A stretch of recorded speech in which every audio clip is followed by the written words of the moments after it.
all the term. We're not online. It's just. I know, but that's something, so, like, it's not like there's somebody who's right one as well. I'm actually so into, you know, I played down to Washington, B-word, and, the light board. Yeah, but, my biking, I played it down. Yes, but you have to. People are actually fine. It's a mock, like, right now, I goes to. All right. Yeah, page. Okay, so we're gonna go ahead and get started on What do you say? all the May meeting of the Commonwealth Transportation Board Rail and Transit Subcommittee to order. First item on our agenda is approval of our March 19th. Actually, was like, like. All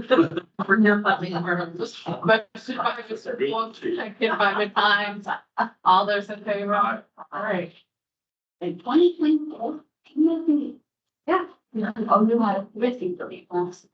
In March, not last. Yeah. What was that? No, what name? There was a month in between. People counted if we had a month with that one. All right, second item on our agenda is public comment. Do we have anybody signed up to speak? Anybody wishing to speak? All right, we're moving right along. So, Andy, can you pull up director's report? I'm gonna give you a quick rundown. I think that the people. Bring your chairs up. Come on up, Randy. Come on, right here. There's. There's two, it's nice back. Actually, sleeves. Oh, and Laura. All right. We're going. We're gonna take this more. Here. Or, yeah, come on. Nobody wants to. Take it personally. Sorry. Okay. Hey, Mark. Come on. All right, Mark. Just a loss of. Somebody comes there. What? See, okay. All right. So director's report. I will go through this much quicker than I did last time. We're reporting to you on a monthly basis based on our strategic plan. So our goal areas, creating positive impact on the Commonwealth.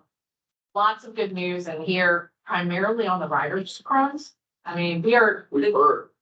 this is, what we have in here in your report is through February, but especially with Metro, when you get into March and April, I mean, it's just really continuing to grow. For all of our Virginia agencies, we're up 15% year over year, over 4 million trips, 90% of pre-pandemic. So Andy's like, stop talking about pre-pandemic. I think we're getting to the point where we need to stop talking about pre-pandemic. We are in a really good space with work ridership. Metro has a lot of updated data. They are doing really well. 50% reduction in fare evasion year over year, 19% reduction in crime year over year. I think that will continue to improve with some of the legislation that's been passed in the district and more enforcement. Seeing an increase in trips being made by federal employees. So that's really a lot of what has held the Metro rail ridership down. This is so reassuring and gratifying. Very reassuring. So it's good to see Metro ridership in February was up 37% year. VRE, I would say, continues to be on the tail end of the recovery, but their ridership is also up 16% year over year. And Virginia Breeze is also up. Carry to report that up. Patrons still in February. So all signs headed in the right direction. We had a couple of our transit agency partners that received pretty significant federal earmarks. Williamsburg, $3 million for their new transfer center in the northern part of their service area. Hampton Roads Transit, $6 million for HUD or battery electric. So we don't see a big fall off in this when you leave. This is not about me. This is about our partner. I just get to deliver. Just kidding. You're an engineer. Thank you. And then CSX is working on economic development sites. They did a big release with 2 highly desirable rail serve sites in their select site program, and that does align with the Virginia Economic Development Partnership. So lots of work there. On the innovation side, we are working with we're working with Buckingham Branch in the town of Bedford for Christie applications to the Federal Railroad Administration. Continuing to work on the RM3P effort in Northern Virginia. But the big thing, and I said this at last month's board meeting, our team launched our new GIS-based 6-year improvement program, our open data portal last month. Everything is visual. I'm a very visual person. I like a very visual 6-year improvement program, and that is something that we have done in-house with our own staff resources, with our own technology. And I'm just incredibly proud of them. They have really stepped up to the challenge of how can we better relate our information to the public and to our partners. The last thing that I want to mention, I was in Bristol last week for the 6-year improvement plan hearing. Mountain Empire Older Citizens is one of our rural transit agencies. They serve Wise, Norton, Big Stone Gap area. They were one of our partners back in 2020, 2021 to do a rural microtransit launch. It has been a game changer for them. They've just launched, I think it's this week, they're doing an expansion of that with the Big Stone Gap. And this is real basic transportation for folks that other people have a way to get around. But they're providing more than 200 trips a day. Think about rural Southwest Virginia, technology driven. It has been a game changer. They were recognized again this year by the National Aging and Disability Transportation Center in their innovation showcase. So that is becoming, I mean, they have been interviewed by Reuters. They have been on the circuit for what they're doing, but it is a real game changer in how rural transportation. Is that fee-based? Are they actually paying for the trips or is it? They were initially, but now it's fair. Jennifer, my guess is that on-demand service has some financial advantage to regular service.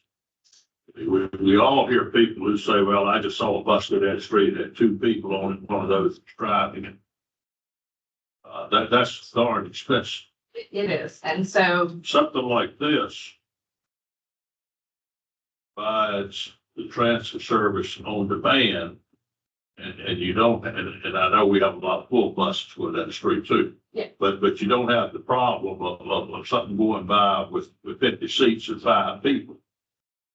And a good example of that, and it's trying to figure out where you can layer in different types of service, what's the best fit for the area. And so here in Richmond, and GRTC has really done extraordinarily well through the pandemic, post-pandemic, with how they provide service. And what they've done from a microtransit perspective is they've gone out to where they have the end of their line. So in Northern Henrico, Azalea Mall area, that what used to be the Azalea Mall. That was like the northern terminus of their service. And they didn't have service too far into Henrico County, and they didn't have service at all. What they've done is, to your point, to extend a bus out there where your population density is less, doesn't make as much sense as having one of these microtransit paths. And they call it the link. And so they've got microtransit zones that then feed people into the transit system, or they transport people point to point within that zone.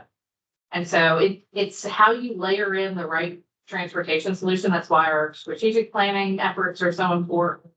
Transit development plans are so important, because that's where our transit agencies and our team have those kinds of discussions about what makes sense and how you best serve the community. So it's more than just how big the vehicle is, it's how limited. Just as besides, Winchester Transit has gone to when they call it Wind Ready. That's a new branding, and it's on demand and passenger traffic is picked up. Yeah. So they've pivoted away from any kind of fixed route streets. It's such a small. What vehicles are they using? The same vehicles that are using these. I call them portable van, not the big buses like it's in here, but they're like 24 passenger vehicles, I guess. So still pretty efficient. Yeah. Because you see these fixed routes, you see riding around.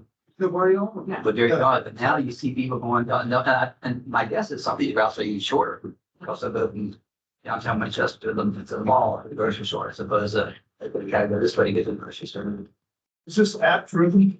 this is they're generally after. But just because not everybody has a technology solution. They're also like with Mountain Empire, Winchester's the same way. They still have a call center so that if you have somebody who doesn't have a smartphone or doesn't have access to something like that, they can still pick up the phone and call and schedule a ride or request a ride where they didn't have access.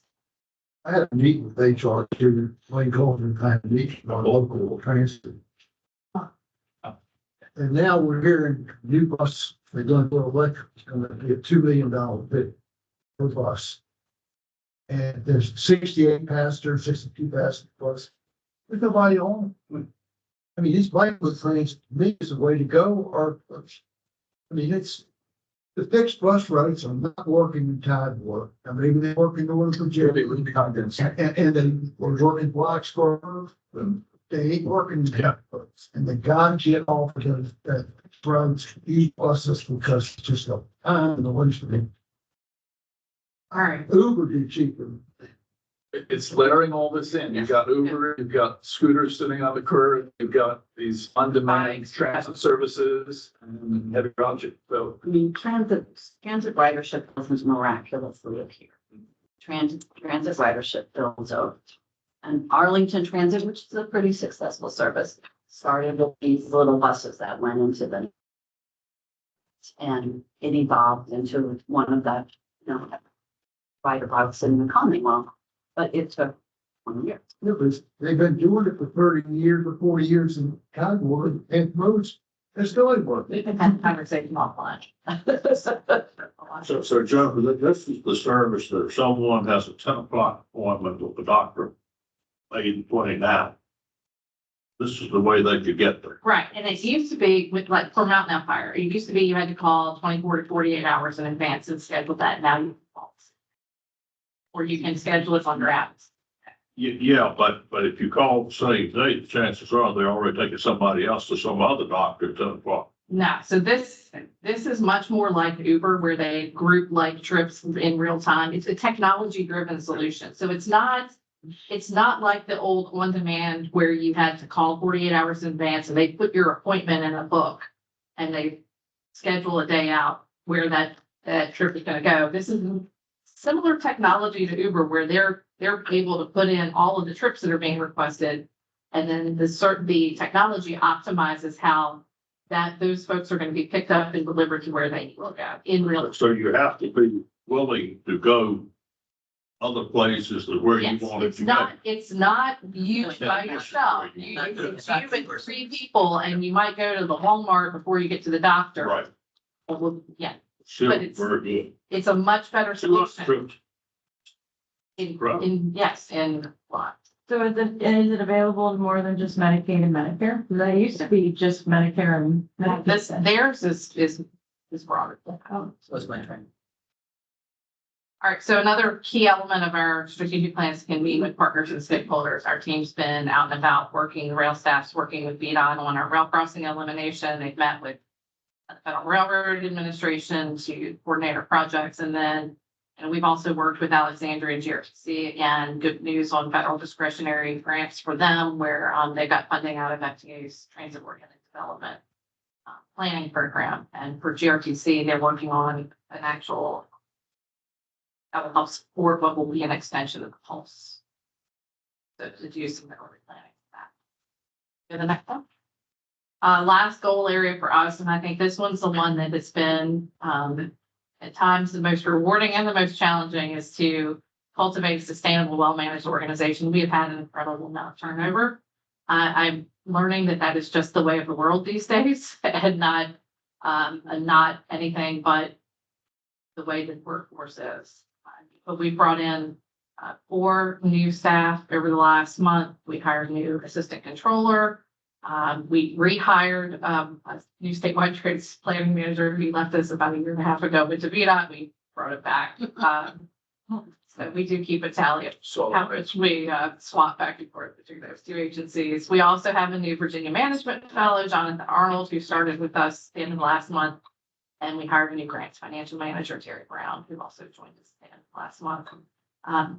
For those that aren't familiar, the Virginia Management Fellow Program is an opportunity for folks to come into the state system. They rotate through 3 assignments. So they're looking at that, 2 years, 2 years. over a 2-year period. So we hired Evan. He was our last Virginia Management Fellow, and he came to us after serving in Senate Finance. And then he did his 3rd rotation here. So Evan is now with us. He joined us full time in March. Good job, Carl. Congratulations. So you don't have like a portal like the NCAA player just posted. I want to translate and be on DRP. All right, so Amy's flipping slides and saying you need to move on. Here's our ridership. I've already talked about this already. This is the statewide graphic. There's fluctuations month to month. It's just what we expect.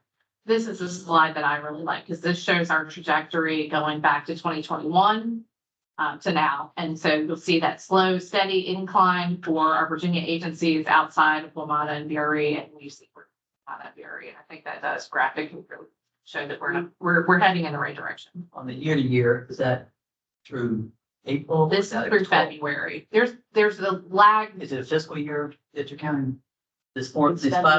Just February. It's just for February, Okay, February. year over year.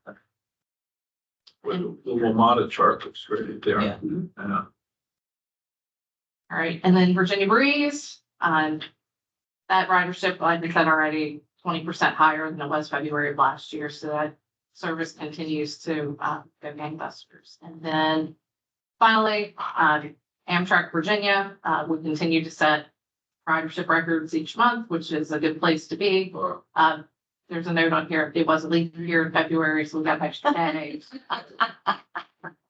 So we're at least being honest in how we got. But Amtrak Virginia is doing very well. So I think it just shows that people are coming back and. All right, so we talked about Is it quarterly? Don't put in our packets. it is. Yep, it is.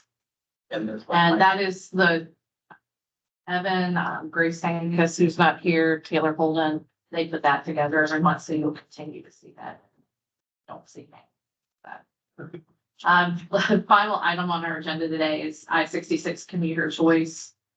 Kate Mattias is here from NVTC and Todd Horsley who's our director of Northern Virginia Transit Programs. This is an item that we brief on every year.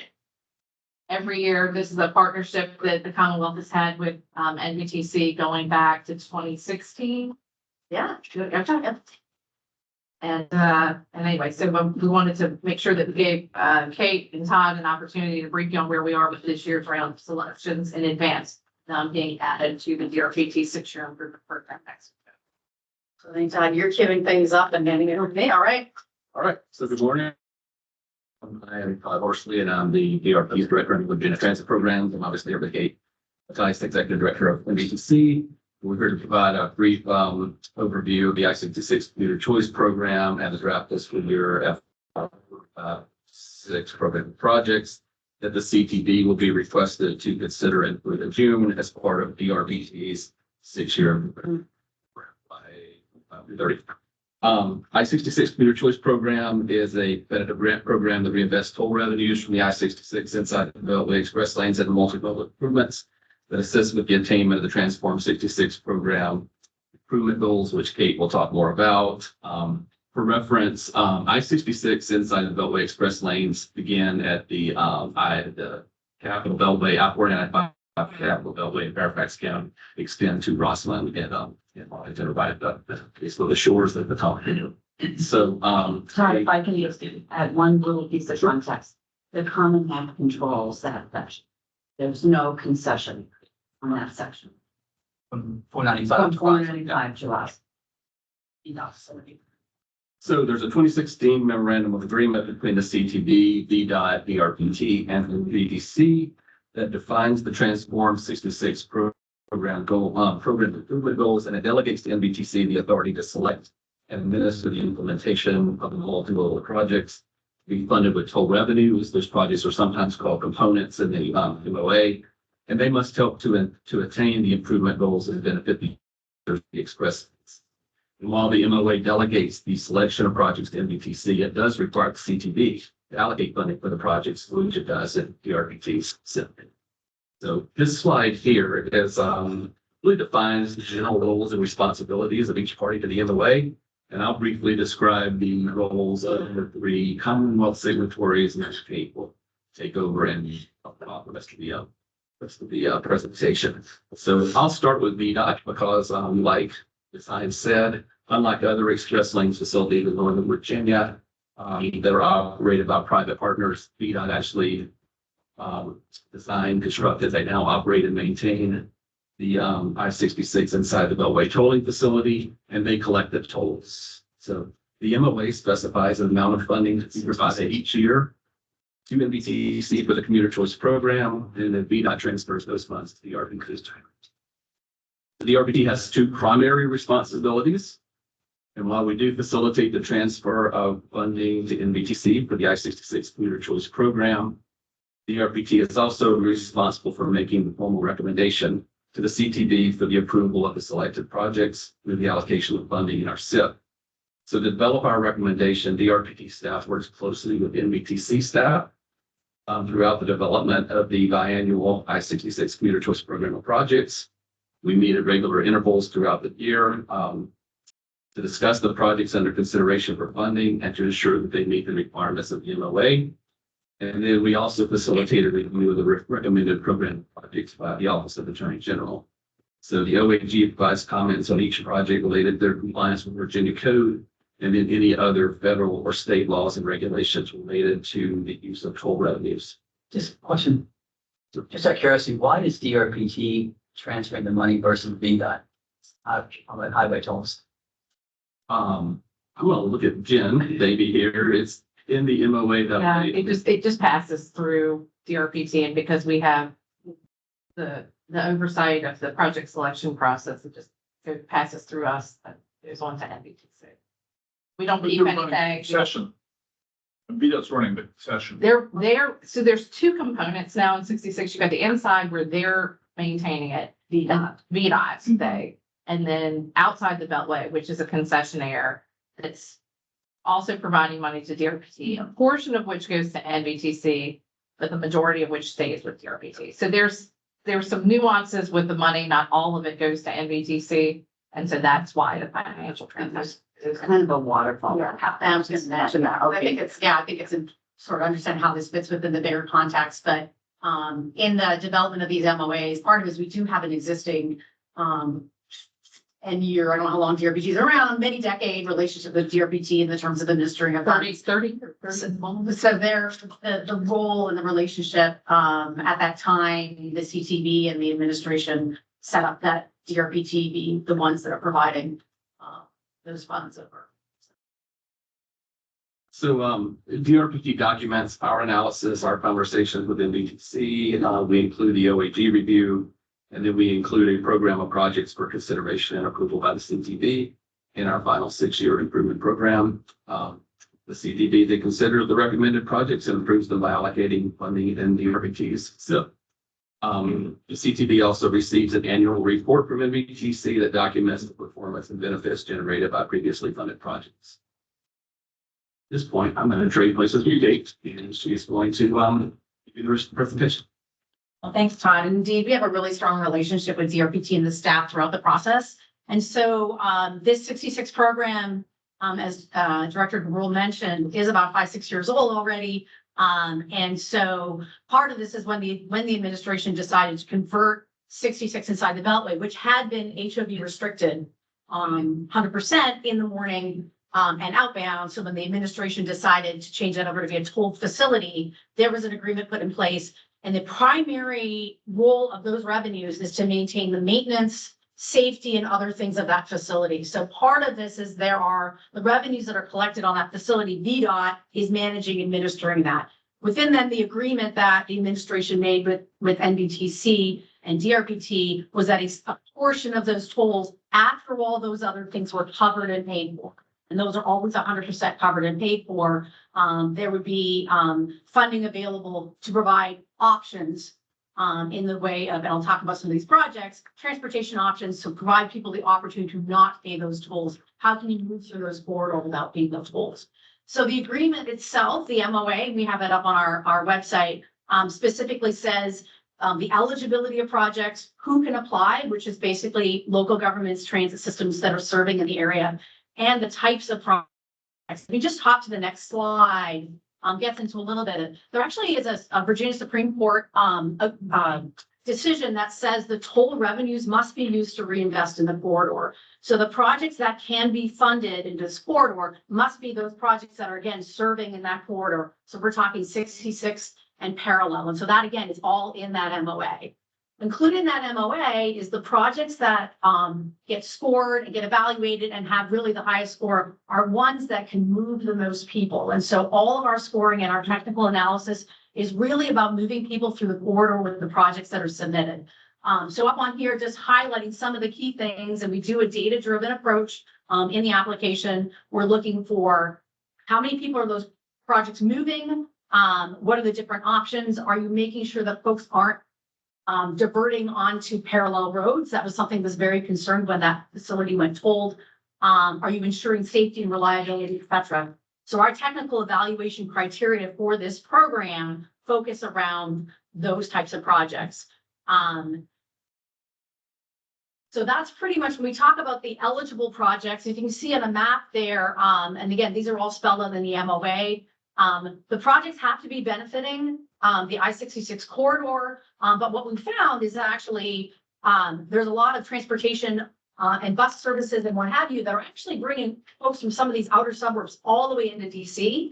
And so the idea of actually getting people off the road earlier with whether you're getting them to a metro station or you're actually getting them on a bus system is actually demonstrated a great deal of benefit to those people who are using the tolls. And again, that's the filter we're looking at, is if you can get more people not on other vehicle, you can actually effectively reduce the tolls that those toll payers are paying.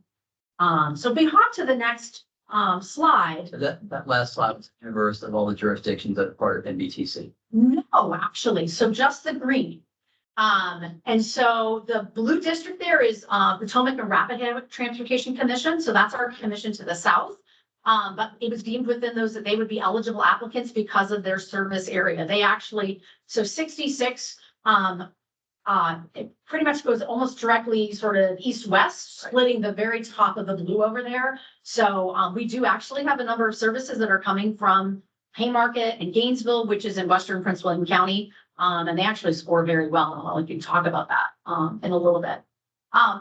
So where we are right now in time, we did a call for projects. Those applicants who could apply were our local governments and our transit systems that are serving that area. We work very closely with them. They know the criteria. They know what scores well. So inevitably, when we get applications coming in, it's very rare that we find projects that are not eligible nor would score poorly. So this part of the interesting dynamic here is we actually help our localities be strategic in how they want to use this money. So typically when we do get applications in, they are projects that actually are score very well within our technical criteria. The list of projects that have come in this year are actually over 2 slides. And so I'll pause and go through this one and then go to the second one as well. And so as I mentioned before, all of these projects come in and they are evaluated. They're evaluated about person throughput and a number of different things. And another part of it is also cost effectiveness. What is the cost of that project versus what's the benefit you get? When it comes to the funding that we can award both capital, so the purchase of vehicles, helping to pay for park and ride lots, so those sort of construction and asset type of things. We can also pay to operate transit. There is a limit over time, how much money we can use to pay to operate those transit systems, but that is an eligible expense. So when you look at the proposed award here, and it says it actually within, sometimes those include the purchasing of buses or other types of things. Sometimes they're just the operations. When it comes to operating transit, and we do have a number of projects in here, a project can apply for funding and we can give them 2 years to operate. So if it's budget, a new bus system, we can give them 2 years to operate. If they want to continue, they could come back and demonstrate that they're moving people. So the projects that we have here that are noted continuation, those are bus services that we funded in the past. And they've come back and said, just as Director DeBrule was talking about how ridership's going up, they're showing that they're actually continuing to build ridership. Those projects that are not, like, let's say, try it for 2 years, they don't have that ridership, they don't come back. We do not fund them. So, so those projects that are on their continuation, our bus systems and bus routes that have demonstrated.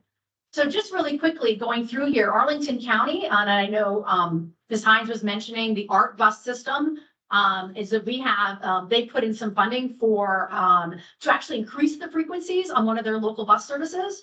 And so that is what Arlington County has. For Fairfax County, they're seeking continued funding for 3 of their really high performing bus routes.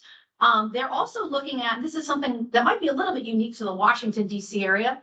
There are a lot of folks who actually take bikes to get to metro stations.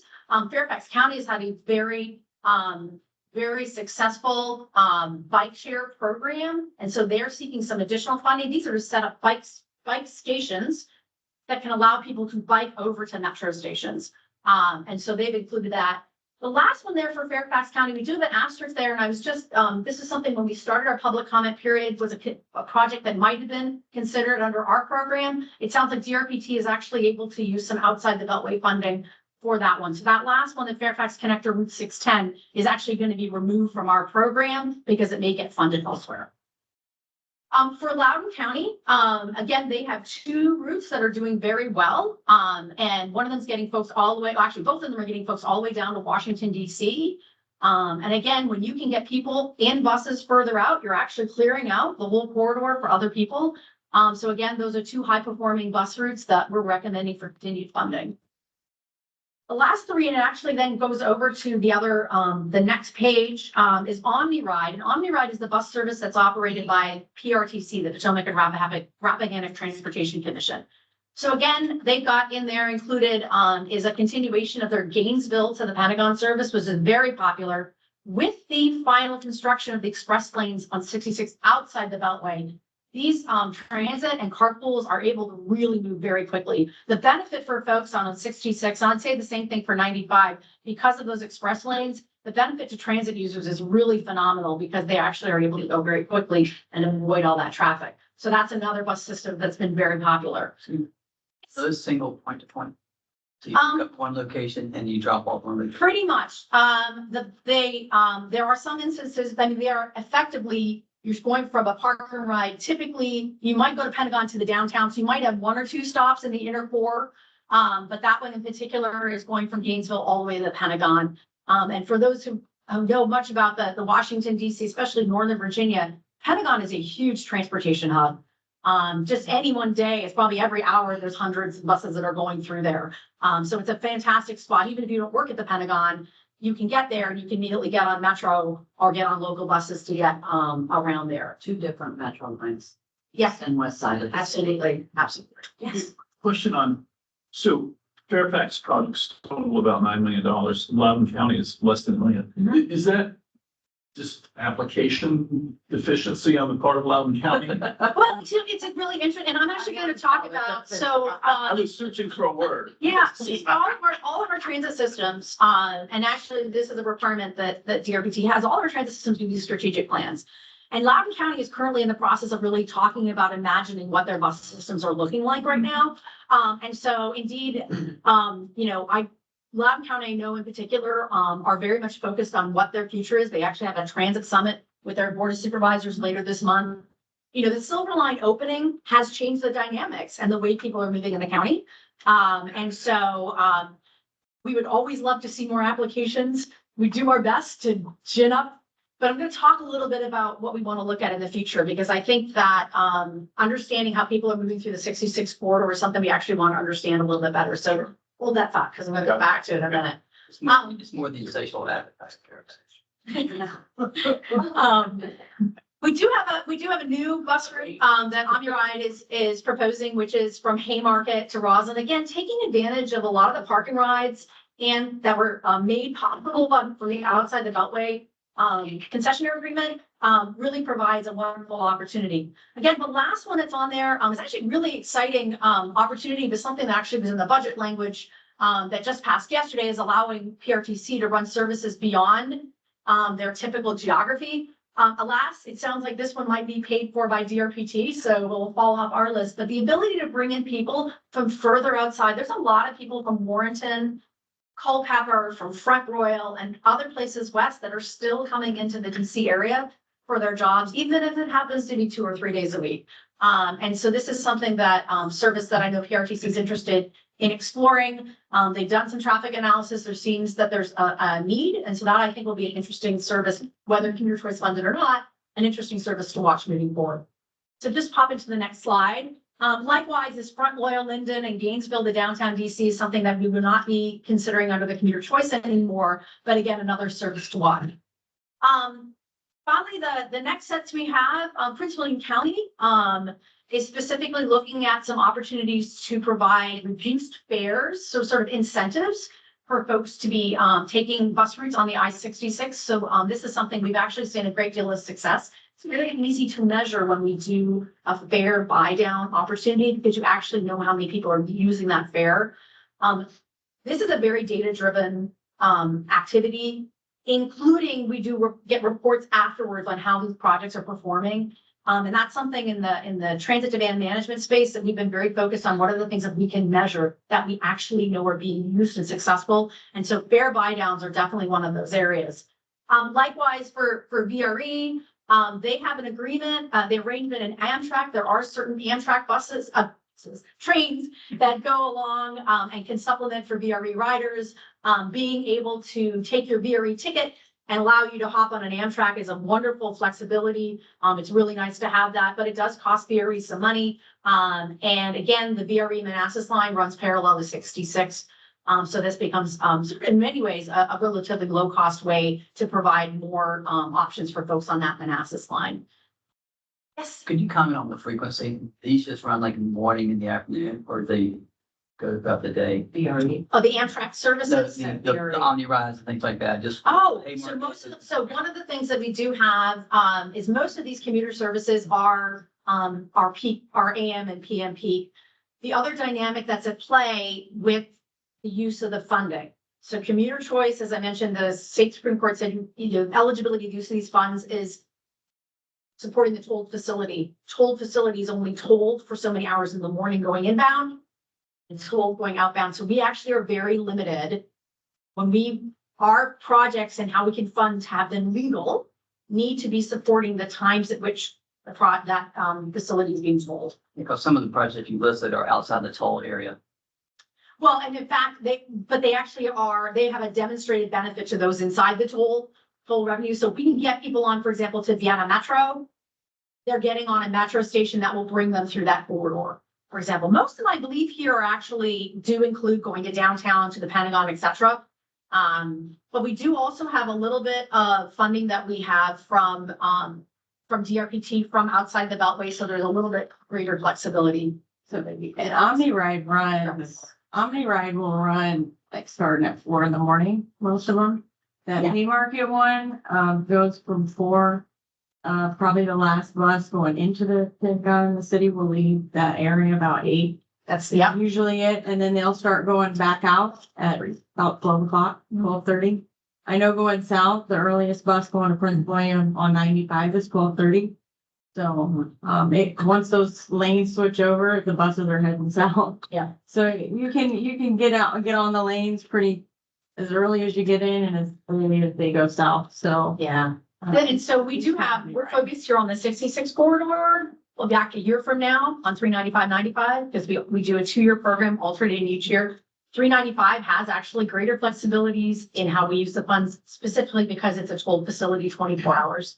And so that we do see, and as somebody who's actually really personally very familiar with the 395, 95 corridor, that is also a corridor that did not see much of a dip in the pandemic, and the ridership and movement of people, especially up to the Pentagon area, continues to be very strong. And so. Can I just add one tiny clarification in case people are confused?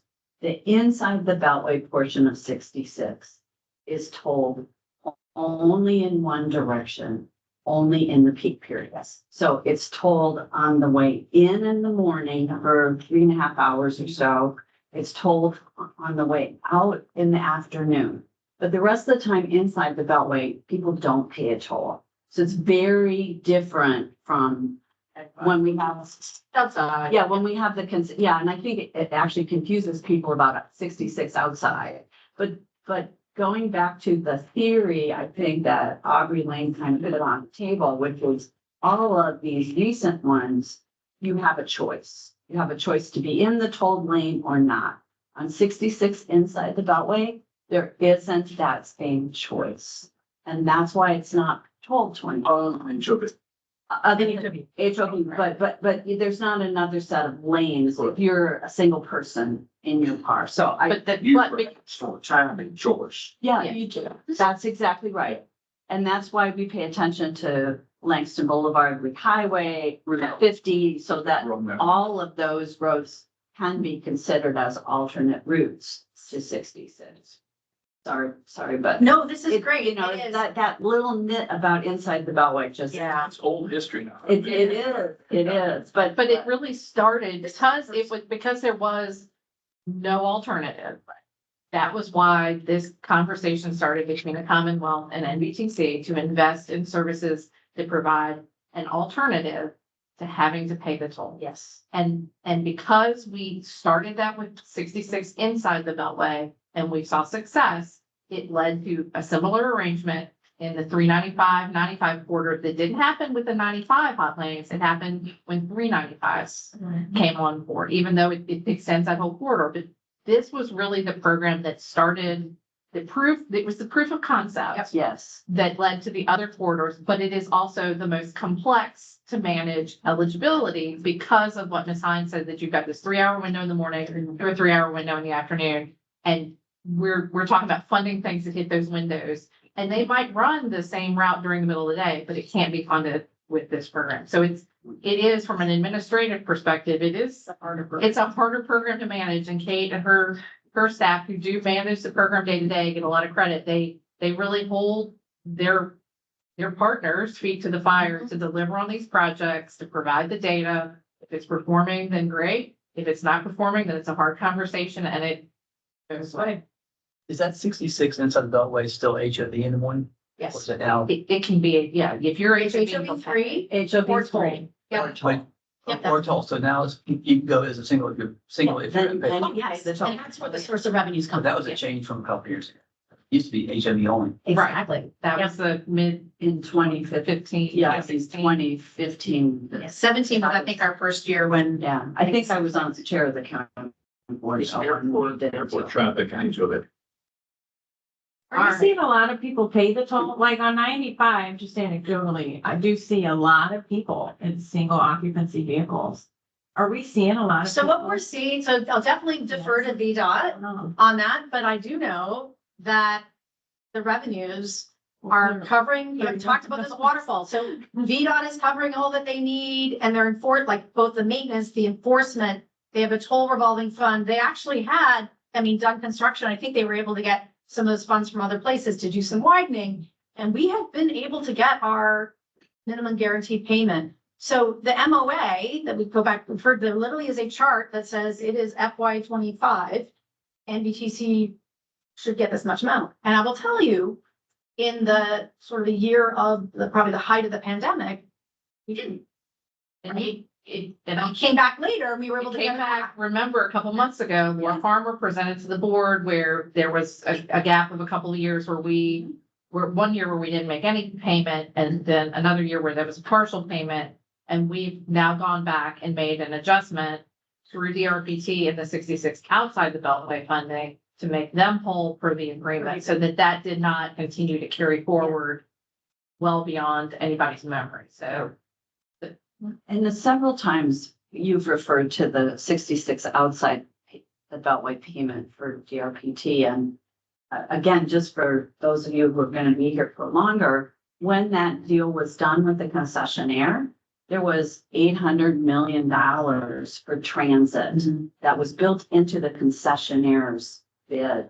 They had to agree to provide over the life of the concession money for transit. And that's the money that DRPT has to spend in the board. right, and I think this is gonna tie into Kate's last point, right? Because over through the environmental and planning work that was done for 66 outside the Beltway, a subsequent study that was done by DRPT of both inside and outside the Beltway that was completed sadly right before the pandemic. February 2020. February of, I think I presented that to the board in Yeah. February of 2020, where we looked at, the influence of rail on the 66 corridor, which was not considered in the original NEPA document for 66.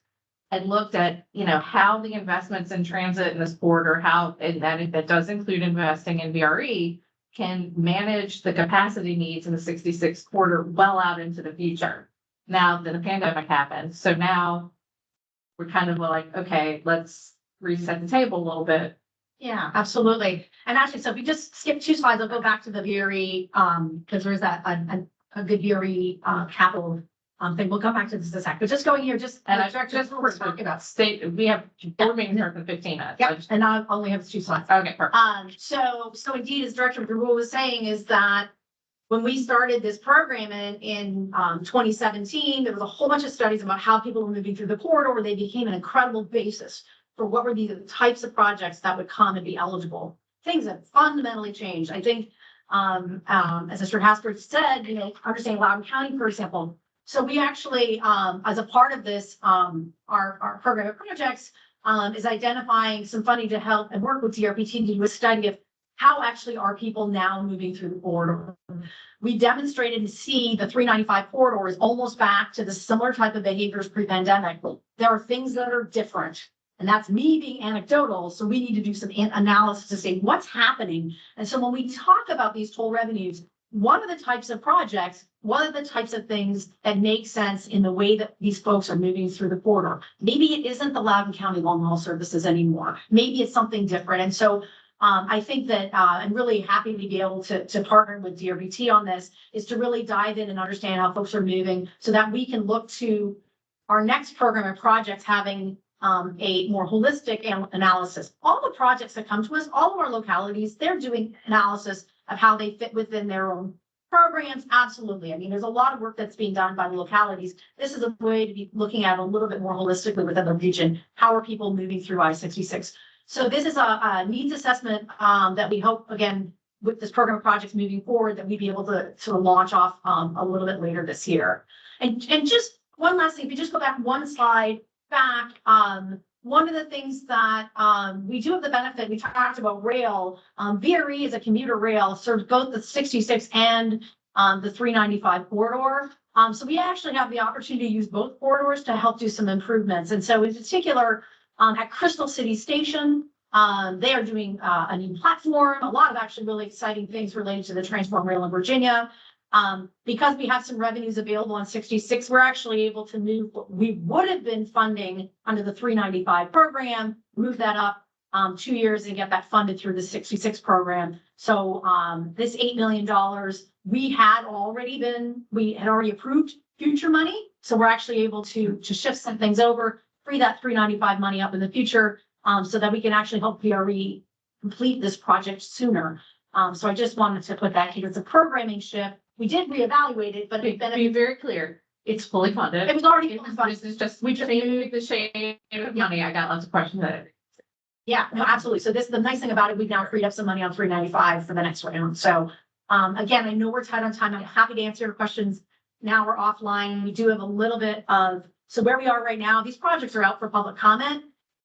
We do have, we're doing an extensive outreach and public comment, mostly online. We actually were incredibly successful last year with going with geo-targeted to people who live in those neighborhoods and those communities and getting a lot of good public feedback on the projects.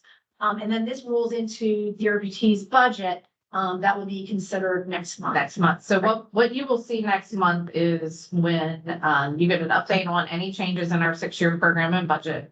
Is this gets basically attached as an appendix to our program. And so that is what you will see in the budget presentation. One comment. Good job, you and your staff. Oh, thank you. Yeah, You know, it's really part of setting this up. I mean, it's the exact way it was intended to work. You guys are doing a great job of execution. Well, thank you. And I think the other thing that's often not known is that this was one of the first programs in the country to do this. And we are now, people keep coming and talking to us most recently, and another part of the greater Washington DC area who might be looking at facilities that may be told are very interested in how this works. So we're missing Uh, mechanism. So Yes. what the session there, do how much revenue that's That's a VDOT question. That's definitely VDOT And question. honestly, we don't No, know. no idea. So you don't have to know the, what they do. the But only, no, they're building, like on 67 Beltway, they built that project, they operate it and maintain it for a period of time. And then much like what's happening inside the Beltway, they then have a commitment, as Ms. Hines said, to provide revenue out of that facility to support transit for a period of time, the period of time. So the concessionaire gets the toll revenue. they Right, manage it. so in essence, part of the money they're passing back is it's toll revenue. is generated. absolutely Full revenue, which is why we have to make sure that it benefits the toll. And he sets the tolls. They're dynamic. I know they change, Yeah, but who sets that? They The do. concession. That algorithm. Magic. Magic. Right, and we said, Already knows. and VDOT sets it inside that. And I'm a free user, I pay a lot of toll. But it's the fee that'll get you when they send you the Dr. bill. Seuss, the more it in, the more you like. That's what I usually tell my. Accurate. How big is your budget? Where's your funding come from? So our operating budget, we do have a little bit to administer this program as part of that program. Primarily, I have funding from my localities. So NBTC would represent the cities and counties, actually under the Metro Compact in Northern Virginia. We also receive so we receive money from our localities and we receive a portion of state aid. Is that your budget, annual budget? Our operating budget is right over about $4 million.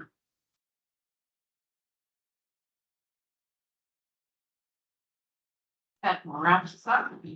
Jen, thank you. We Yeah. know this is your last This meeting. is it. Yeah. I think for everybody collected here, we're gonna miss you. Not too late. Wish you best. Yes, yes. Yes, that's right. Thanks, everybody. Her equipment. She just got paper now. But I just got, I have my iPad in here. I don't turn that in. Dr. Seuss